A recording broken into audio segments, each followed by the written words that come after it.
क्या आपको पता है धरती पर सबसे गर्म जगह है डेथ वैली, जो अमेरिका के कैलिफोर्निया शहर में मौजूद है। यहाँ पर तापमान 56.7 डिग्री सेल्सियस तक रिकॉर्ड किया गया है। लेकिन इससे भी दिलचस्प चीज ये है कि यहाँ पर एक मिस्टीरियस फिनोमिना देखने को मिलता है। यहाँ पर रेस ट्रैक नाम की एक जगह पर नेचुरली पड़े हुए पत्थर धीरे धीरे मूव करते हुए दिखते हैं, मगर इन्हें किसी ने लाइव चलते हुए नहीं देखा। लेकिन इनके पीछे लाइन बनी हुई देखी जा सकती है, जिससे ये पता चलता है कि ये सच में मूव करते हैं। वैज्ञानिकों ने इसके पीछे कई थ्योरी बताई, लेकिन साल 2014 में किसी ने इन्हें टाइम लैप्स के जरिए चलते हुए पहली बार कैमरा में कैप्चर किया था। और इससे पता ये चला कि जब ठंड के दिनों में बारिश होती है, तब एक पतली सी आइस लेयर इस ग्राउंड में बन जाती है और यहाँ पर चलने वाली हवाएं इन पत्थरों को धीरे धीरे आगे की ओर खिसकाती रहती है, जिससे इनके पीछे एक लंबी सी लाइन बन जाती है। और अगर आपको ऐसे ही रहस्यमय चीजों के बारे में जानने में दिलचस्पी है तो हमारे साथ जुड़े रहिए।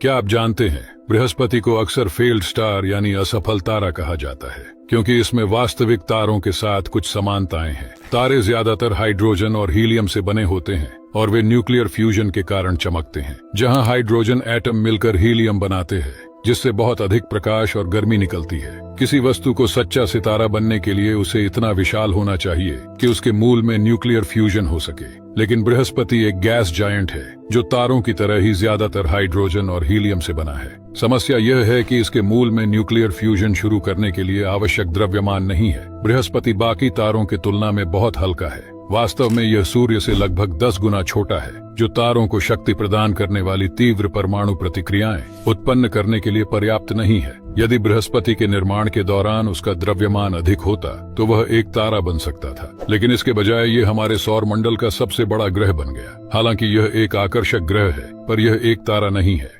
अगर आप कभी अंटार्कटिका घूमने जाते हो और वहाँ कोई पेंगुइन आपके पास आ जाता है तो भूल कर भी उसे छूना मत, क्योंकि जो लोग वहाँ फोटोग्राफी करने जाते हैं उनके पास अक्सर पेंगुइन्स आकर छानबीन करने लगते हैं, लेकिन वो एकदम शांत खड़े रहते हैं। अब आप सोचेंगे कि पेंगुइन्स क्या इतने खतरनाक होते हैं कि उन्हें छुआ नहीं जा सकता? तो ऐसा कुछ भी नहीं है। दरअसल उनके शरीर पर एक पतली ऑयली लेयर होती है जो उन्हें ठंड और पानी से बचाने में मदद करती है। साथ ही उन्हें ये लेयर गर्म भी रखती है, इसीलिए अगर कोई इंसान उन्हें छू लेता है तो वो लेयर खराब हो सकती है, जिससे उनका शरीर जल्द ही ठंड पकड़ लेगा और सबसे बुरा, इससे उनकी जान भी जा सकती है। लेकिन फिर भी पेंगुइन्स इंसानों से डरते नहीं, इसीलिए वो खुद ही इंसानों के पास आ जाते हैं, क्योंकि अंटार्कटिका में उनके अलावा 2 पैरों पर चलने वाले सिर्फ इंसान ही वहां जाते हैं।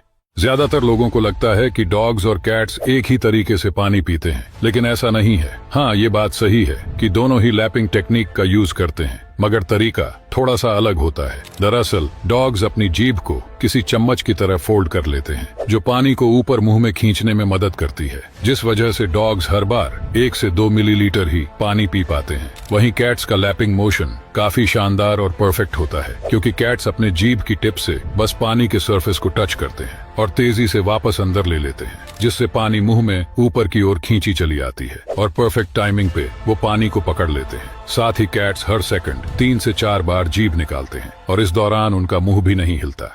आज से लगभग 4 अरब 50 करोड़ साल पहले पृथ्वी के शुरुआती दौर में यह एक बेजान सूखी दुनिया थी, लेकिन करोड़ों किलोमीटर दूर सोलर सिस्टम के सबसे ठंडे हिस्सों में धूल के कणों की सतह पर पानी के क्रिस्टल्स पैदा हो रहे थे।